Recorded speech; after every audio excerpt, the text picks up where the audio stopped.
Daily current affair में आपका स्वागत है। आज हम 11 नवंबर 2024 के महत्वपूर्ण करंट अफेयर को डिस्कस करेंगे। ये करंट अफेयर आने वाले एग्जाम के लिए बहुत ही महत्वपूर्ण है, जैसे UPPCS, RORO, BPSC and other one day competitive exam के लिए बहुत ही महत्वपूर्ण है। तो चलिए हम 11 नवंबर के महत्वपूर्ण करंट अफेयर को डिस्कस करते हैं। फर्स्ट है, हाल ही में FICCI के नए अध्यक्ष किसे नियुक्त किया गया है? Federation of Indian Chamber of Commerce and Industry के नए अध्यक्ष कौन नियुक्त हुए हैं? Who has been appointed as the new president of FICCI? Answer D, Harshvardhan Agarwal. Harshvardhan Agarwal अभी FICCI के नए अध्यक्ष के रूप में नियुक्त हुए हैं। FICCI मतलब होता है Federation of Indian Chamber of Commerce and industry. इसकी स्थापना 1927 में हुई थी। महात्मा गांधी की सलाह पर घनश्याम दास बिड़ला और पुरुषोत्तम ठक्कर ने किया था। भारत का सबसे पुराना और शीर्ष व्यावसायिक संगठन है। इसका हेडक्वार्टर न्यू दिल्ली में है। तो विपिन कुमार ये एयरपोर्ट अथॉरिटी ऑफ इंडिया के चेयरमैन के रूप में, अध्यक्ष के रूप में नियुक्त हुए हैं। एंड विक्रम देवदत्त ये कोल इंडिया लिमिटेड के अध्यक्ष के रूप में। एंड हर्षवर्धन अग्रवाल FICCI के नए अध्यक्ष के रूप में। चलिए हम कुछ और नियुक्तियों के बारे में देख लेते हैं। इसमें नारकोटिक्स कंट्रोल ब्यूरो के महानिदेशक अनुराग गर्ग हैं। एंड नालको के नेशनल एल्युमिनियम कंपनी लिमिटेड जिसके CMD अभी विजेंद्र प्रताप सिंह हैं। एंड IRFC के जो CMD हैं मनोज कुमार दुबे हैं। टाटा ट्रस्ट के अध्यक्ष के जो नोएल टाटा हैं। भारतीय तटरक्षक बल के 26वें महानिदेशक जो DG परमेश शिवमणि हैं। एंड राष्ट्रीय महिला आयोग की नए अध्यक्ष अभी जो बनी हैं विजया किशोर रहाटकर जो 9th नंबर पर। And Indian Chamber of commerce के नए अध्यक्ष अभिदय जिंदल। एंड HSBC की CFO जो नियुक्त हुई हैं अभी जो महिला हैं पाम कौर जो भारतीय मूल की रहने वाली हैं। एंड वर्ल्ड स्टील एसोसिएशन के जो अध्यक्ष हैं TB नरेंद्रन हैं जो 2nd इंडियन हैं। And airport authority of India के जो चेयरमैन विपिन कुमार। नेक्स्ट है, हाल ही में 5वें कुलदीप नैयर स्मृति पत्रकारिता पुरस्कार से किसे सम्मानित किया गया? Who was awarded the 5th Kuldip Nayar memorial journalism award? Answer C, Urmilesh. Urmilesh को अभी 5वें कुलदीप नैयर स्मृति पत्रकारिता पुरस्कार से सम्मानित किया गया उर्मिलेश को। इसमें जो ये पुरस्कार है 1 लाख की धनराशि प्रदान की जाती है। तो अभी 5वें कुलदीप नैयर स्मृति पत्रकारिता पुरस्कार से उर्मिलेश को सम्मानित किया गया है। कुछ और हम इसमें समान इंपॉर्टेंट फैक्ट्स देख लेते हैं, जो कि डॉक्टर गोविंद राजन पद्मनाभन को विज्ञान रत्न पुरस्कार से सम्मानित किया गया है। अंतर्राष्ट्रीय ओलंपिक समिति ने किसे ओलंपिक ऑर्डर के स्वर्ण पदक से सम्मानित किया है? तो एंड राजश्री जो सम्मानित किया है जो जो अभिनव बिंद्रा ओलंपिक ऑर्डर से एंड इमैनुअल मैक्रोन को सम्मानित किया गया। एंड राजश्री बिड़ला जो पुरस्कार है जो 25वें लाल बहादुर शास्त्री राष्ट्रीय उत्कृष्टता पुरस्कार 2024 से। एंड अलेक्जेंडर डन्स जो डन है USA के हैं जो शस्त्र रामानुजन पुरस्कार 2024 से। इंडियन जो एरोनॉटिक्स फेडरेशन से जो इंटरनेशनल एरोनॉटिक एस्ट्रोनॉटिकल फेडरेशन जो वर्ल्ड स्पेस अवार्ड से S लोकनाथन को। एंड ह्यूमैनिटेरियन अवार्ड जो मानवतावादी पुरस्कार है 2024 के मोहन जी। एंड कालिदास सम्मान पुरस्कार 2023 के लिए जो मध्य प्रदेश गवर्नमेंट द्वारा दिया गया रघुपति भट्ट को। एंड विभो तालुकदार हैरी मेसल पुरस्कार से। एंड सखारो पुरस्कार यूरोपियन संसद जो Maria Corina Machado and Edmundo Gonzalez Venezuela का रहने वाली हैं। नेक्स्ट है, 2023 में WIPO ग्लोबल पेटेंट फाइलिंग में भारत कौन से स्थान पर है? जो what is the rank of India in WIPO global patent filing इन 2023? भारत अभी 6वें स्थान पर है।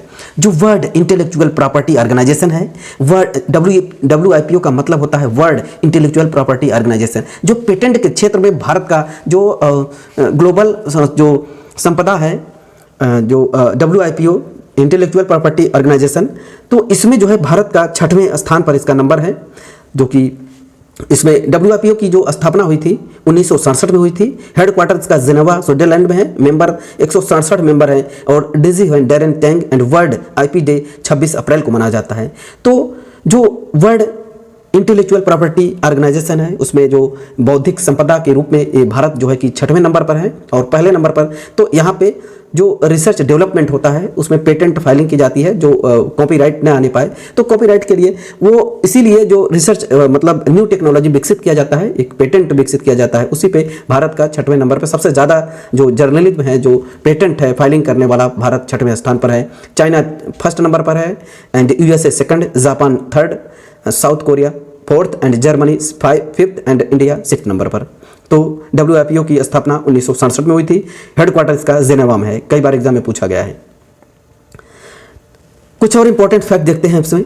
करप्शन परसेप्शन इंडेक्स 2023 93 नंबर पर भारत एंड डेनमार्क फर्स्ट हैं। स्वच्छ सर्वेक्षण 2023 इंदौर एंड सूरत 1 लाख से कम आबादी वाला जो है उसमें शाश्वत महाराष्ट्र का है। सबसे स्वच्छ छावनी बोर्ड है महू छावनी बोर्ड एंड राज्यों में महाराष्ट्र, मध्य प्रदेश एंड छत्तीसगढ़। सबसे स्वच्छ गंगा शहर वाराणसी प्रयागराज एंड सफाई मित्र जो शहर है चंडीगढ़ है। हिम तेंदुआ रिपोर्ट 2023 के अनुसार जो भारत है 718 एंड जो मैक्सिमम लद्दाख में पाए जाते हैं 477 and minimum Jammu and Kashmir. Tom जो traffic index ranking 2023 London and Bengaluru 6th number पर एंड लोकतंत्र सूचकांक 2023 41 नंबर पर भारत, नॉर्वे फर्स्ट पर एंड वैश्विक बौद्धिक संपदा सूचकांक जो है 2024 42 नंबर पर Bharat and US chamber of commerce जो है कि फर्स्ट एंड लैंगिक असमानता सूचकांक जेंडर इनइक्वालिटी इंडेक्स 2022 जो 24 Denmark and world happiness index जो रिपोर्ट है 126 नंबर पर भारत, फिनलैंड फर्स्ट पे है।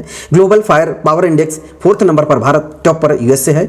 बिजनेस इन्वायरमेंटल रैंकिंग में जो भारत का नंबर है 51 नंबर पर, सिंगापुर फर्स्ट है। Global unicorn index 2024 3rd number पर भारत है, यूएस चाइना फर्स्ट पर एंड हुरून के द्वारा एंड दुनिया का तीसरा सबसे बड़ा ई मार्केट प्लेस बना जो जेम बन गया है। साइबर जो क्राइम इंडेक्स 10 नंबर पर Bharat, Russia first. World press federation जो फ्रीडम इंडेक्स 2024 150 नंबर पर भारत, नॉर्वे फर्स्ट पर and travel tourism development index 2024 39 number पर Bharat, USA first and global cities index 2024 New York and Delhi 350 number पर और न्यूयॉर्क फर्स्ट नंबर। पर्यावरण प्रदूषण सूचकांक में 2024 में 176 नंबर पर Bharat, Estonia first. Global gender जो गैप इंडेक्स है 129 नंबर पर Bharat, Iceland first and global peace index 116 नंबर पर भारत, आइसलैंड फर्स्ट पर and global energy transition index 63 नंबर पर भारत, स्वीडन फर्स्ट नंबर पर एंड वर्ल्ड इन्वेस्टमेंट रिपोर्ट 2024 15 नंबर पर भारत, यूएस फर्स्ट पर है and sustainable development report 2024 Bharat 109 नंबर, फिनलैंड फर्स्ट पर है। नीति आयोग के एसडीजी इंडिया इंडेक्स 2023-24 जिसमें इंडिया भारत स्कोर नंबर पर 71, टॉप पर Kerala and Uttarakhand and global liberty index 2024 में Vietnam first and prime global city index जो इसमें Manila, Mumbai, Delhi 3rd number पर एंड जो सकल पर्यावरण उत्पादन सूचकांक लॉन्च करने वाला पहला राज्य उत्तराखंड है। राज्य खाद्य सुरक्षा सूचकांक में टॉप पर केरला। वैश्विक नवाचार सूचकांक में 39 नंबर पर भारत, स्विट्जरलैंड फर्स्ट पे। वर्ल्ड टैलेंट इंडेक्स में 58 नंबर पर भारत, स्विट्जरलैंड फर्स्ट पे। एशिया पावर इंडेक्स में 3rd नंबर पर भारत, यूएस चाइना फर्स्ट पर एंड शहरी शासन सूचकांक जो अर्बन गवर्नेंस इंडेक्स में केरला फर्स्ट पर है। विश्व का चौथा देश कौन सा है जहां जो बना है जिसकी विदेशी मुद्रा भंडार $700 बिलियन से पार कर गया है? इंडिया बना है, China, Japan, Switzerland. And Asia power index में रिपोर्ट में 2024 में सबसे शक्तिशाली देश है यूएसए, चाइना, इसके बाद इंडिया है। इसके बाद ग्लोबल हंगर इंडेक्स में 105 नंबर पर भारत। वर्ल्ड जीएनआई जो रैंकिंग रिपोर्ट है 2024 में 150 नंबर पर भारत, जो बरमुंडा है वर्ल्ड बैंक जो है जारी करता है। एंड वैश्विक बहुआयामी गरीबी सूचकांक 2024 के अनुसार अत्यंत गरीबों वाली संख्या में रहने वाला देश इंडिया यूएनडीपी के अनुसार जारी करता है। आर्थिक स्वतंत्रता सूचकांक में 84 नंबर पर Bharat and rule of law index में 79 नंबर, डेनमार्क फर्स्ट है। First global natural conservation index में 176 नंबर पर भारत, लग्जमबर्ग फर्स्ट नंबर पर। नेक्स्ट हम देखते हैं FIS मेंस प्लेयर पर ऑफ द ईयर अवार्ड 2024 किसने जीता है? Who on the FIS men's player of the year award 2024 जो player of the year award 2024 जो हरमनप्रीत सिंह को मिला है। तो FIH में होता है इंटरनेशनल हॉकी फेडरेशन, जो इंटरनेशनल हॉकी फेडरेशन में जो हरमनप्रीत सिंह को प्लेयर ऑफ द अवार्ड से सम्मानित किया, 2024 का अवार्ड सम्मानित किया गया है। FIH जो है गोलकीपर है of the year PR Sreejesh को। FIH की जो स्थापना हुई थी, जो इंटरनेशनल हॉकी फेडरेशन की स्थापना 1924 में हुई थी। हेडक्वार्टर्स का लॉजन एंड स्विट्जरलैंड में है एंड हेड जो उसके हेड हैं मोहम्मद तैयब इकराम हैं। 1928 में भारत FIH का सदस्य बना और बनने वाला पहला एशियाई देश बना है। हॉकी इंडिया के अध्यक्ष हैं Dilip Tirkey and Asia hockey federation जो है हेडक्वार्टर है Kuala Lumpur Malaysia. And hockey cup जो ट्रॉफी मिल चुका है, अब जो मिलता है इसमें जो Azlan Shah cup and Aga cup and Dhyanchand cup पूछता है, कई बार एग्जाम में पूछा गया है। Rangaswami cup and Scindia cup, Ranjit Singh cup and Beighton cup, Indira cup, ये सब हॉकी के कप हैं। हाल ही में विश्व सार्वजनिक परिवहन दिवस कब मनाया गया? When was world public transport day celebrated? जो वर्ल्ड पब्लिक ट्रांसपोर्ट डे भी सेलिब्रेट किया गया वो 10 नवंबर को किया गया है। 10 नवंबर 1885 में जर्मनी के इंजीनियर जो गोटलिबे डेमलर और विल्हेम ने दुनिया की पहली मोटरसाइकिल बनाई थी। एंड विश्व सतत परिवहन दिवस जो वर्ल्ड सस्टेनेबल ट्रांसपोर्ट डे 26 नवंबर को मनाया जाता है। भारत 2025 में जो ITA की वार्षिक आम बैठक की मेजबानी करेगा, इंटरनेशनल एयर ट्रांसपोर्ट एसोसिएशन की मेजबानी करेगा। तो विश्व सार्वजनिक परिवहन दिवस वर्ल्ड पब्लिक ट्रांसपोर्ट डे 10 नवंबर को मनाया जाता है। 1 नवंबर को वर्ल्ड वेगन डे एंड 3 नवंबर को अंतर्राष्ट्रीय बायोस्फीयर रिजर्व दिवस, 5 नवंबर को विश्व सुनामी जागरूकता दिवस, 7 नवंबर को राष्ट्रीय कैंसर जागरूकता दिवस मनाया जाता है। नेक्स्ट है, हाल ही में T20 में लगातार 2 शतक लगाने वाला पहले भारतीय क्रिकेट कोर बने हैं। जो अभी T20 में लगातार 2 शतक लगाने वाले पहले जो भारतीय क्रिकेटर बने हैं। Who become the first Indian cricketer to score 2 consecutive जो century in T20? Answer A Sanju Samson. Sanju Samson अभी T20 में लगातार 2 शतक लगाने वाले पहले भारतीय क्रिकेटर बन चुके हैं। जो संजू सैमसन दुनिया के चौथे और भारत के पहले बल्लेबाज बन गए हैं जिन्होंने लगातार T20 में 2 शतक लगाने वाले T20 लगातार मैच में शतक लगाने वाले बल्लेबाज हैं। इनमें संजू सैमसन इंडिया के रहने वाले, साउथ अफ्रीका और बांग्लादेश उसकी विपक्षी टीम थी 2024 में हुआ है। एंड फिलीपींस साल्ट इंग्लैंड की टीम जो वेस्ट इंडीज की 2023 में। एंड गुस्ताव मैकान फ्रांस के रहने वाले हैं, जो फ्रांस की टीम है स्विट्जरलैंड नॉर्वे के खिलाफ में 2022 में। And Rilee Rossouw South Africa के हैं और बांग्लादेश इंडिया के विरोध में रहे हैं। हाल ही में भारतीय सड़क कांग्रेस का 83वां अधिवेशन कहाँ आयोजन किया गया? Where was the 83 session of the Indian road congress held? Answer C Raipur. भारतीय सड़क विकास पर जयकर समिति की सिफारिश के आधार पर 1934 में भारतीय सड़क कांग्रेस की गठन किया गया था।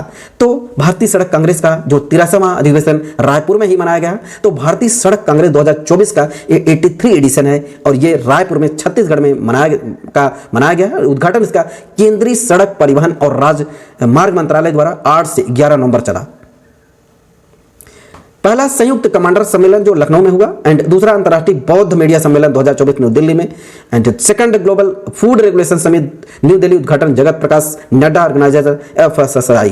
And world green economic forum 2024 Dubai. And summit of future New York, world food India 2024 summit. And third world food India 2024 summit में भारत का सबसे बड़ा फूड समिट है। एंड न्यू दिल्ली भागीदारी देश Japan, focus New Delhi, Vietnam and Iran है। चौथा अखिल भारतीय राजभाषा सम्मेलन 2024 न्यू दिल्ली। एंड पहला जो अरोहा 2024 अंतर्राष्ट्रीय सम्मेलन न्यू दिल्ली, उद्देश्य है आयुर्वेद को बढ़ाना है। इंडिया मोबाइल कांग्रेस का भी जो हुआ 2024 न्यू दिल्ली में, एशिया का सबसे बड़ा डिजिटल टेक्नोलॉजी इन्वेस्टमेंट है एंड इवेंट था। एंड औषधि विनिमय बोर्ड जो international conference of drug regulatory authority India और फर्स्ट टाइम जो होस्ट किया। नेक्स्ट है, हाल ही में प्रधानमंत्री नरेंद्र मोदी ने किनके सम्मान में अगले 1 वर्ष तक जनजाति गौरव वर्ष के रूप में मनाने की घोषणा की है? In whose honor the Prime Minister of Narendra Modi announced to celebrate the next 1 year as जो tribal pride year? Answer A Birsa Munda. अभी हाल ही में जो प्रधानमंत्री है 1 साल तक जनजाति गौरव वर्ष के जो मनाने की घोषणा की है इनके सम्मान में बिरसा मुंडा के। तो ट्राइब प्राइड ईयर, जनजाति गौरव दिवस 15 नवंबर को मनाया जाता है। बिरसा मुंडा जो जनजाति नायक प्रोफेसर आलोक चक्रवाल एंड बिरसा मुंडा सड़क योजना, बिरसा मुंडा हॉकी स्टेडियम, ये सारी चीजें। नेक्स्ट है, हाल ही में पंडित राम नारायण का निधन हो गया, वे क्या थे? Pandit Ram Narayan passed away, what was he? Answer C sarangi वादक, वो सारंगी वादक थे। पंडित राम नारायण का संबंध सारंगी वादक से है, तो पंडित राम नारायण का निधन हो गया, वो सारंगी वादक थे। और पद्मश्री से 1976 में एंड पद्म विभूषण ने 1991 में एंड पद्म विभूषण से इनको 2005 में सम्मानित किया जा चुका है। एंड पंडित राजीव तारानाथ जो सरोद वादक हैं एंड पंडित जसराज भारतीय शास्त्रीय गायक हैं। पंडित बिरजू महाराज महान कथक नर्तक हैं। एंड पंडित शिव कुमार शर्मा संतूर वादक। पंडित रजन मिश्र बनारस के घराने के प्रसिद्ध हिंदुस्तानी शास्त्रीय गायक हैं। पंडित देवव्रत चौधरी सितार वादक हैं। नेक्स्ट है, हाल ही में जो थाईलैंड टूरिज्म के ब्रांड एम्बेसडर के जो बने हैं, तो जो बने हैं अभी ये बने हैं सोनू सूद। सोनू सूद को थाईलैंड टूरिज्म के ब्रांड एम्बेसडर के रूप में नियुक्त किया गया है। Who has become the brand ambassador of the Thailand tourism? Sonu Sood. Answer Sonu Sood. कुछ और ब्रांड एम्बेसडर के नाम यहां पे हम देखते हैं। पूमा इंडिया के जो है मोहम्मद समी हैं। एंड एजुटेक startup Henry Harvin education and Chetan Bhagat. And Bisleri के हैं दीपिका जो पादुकोण। एंड बोट के हैं रणवीर सिंह। एंड FIT जो इंडिया मूवमेंट है Narendra Kumar Yadav. And Eveready जो बैटरी है उसके नीरज चोपड़ा हैं। जो speed controller BPCL। And space India के Sanjay Sanghani. And UNICEF India के करीना कपूर खान। एंड मुथूट ग्रुप के हैं SRK। एंड तंबाकू नियंत्रण के लिए ब्रांड एम्बेसडर है PV सिंधु। एंड UNRA के गुडविल एम्बेसडर थियो जेम्स। एंड पूमा इंडिया के रियान पराग नीतीश कुमार रेड्डी। भारत में MotoGP के शिखर धवन 2024 में भारत के लिए कोरिया पर्यटन का मानद राजदूत आनंद कुमार। एंड LRS में Alia Bhatt. And union ministry of port shipping and waterway Manu Bhaker. And Shri Ram finance के राहुल द्रविड़। एंड भारतीय साइबर अपराध ब्यूरो के जो अभी हैं ब्रांड एम्बेसडर रश्मिका मंदाना। तो आज हमने 11 नवंबर 2024 के महत्वपूर्ण करंट अफेयर को डिस्कस कर लिया है। ये करंट अफेयर एग्जाम के लिए बहुत ही महत्वपूर्ण है, तो इस वीडियो को 2 से 3 बार जरूर देखें और हमारे चैनल को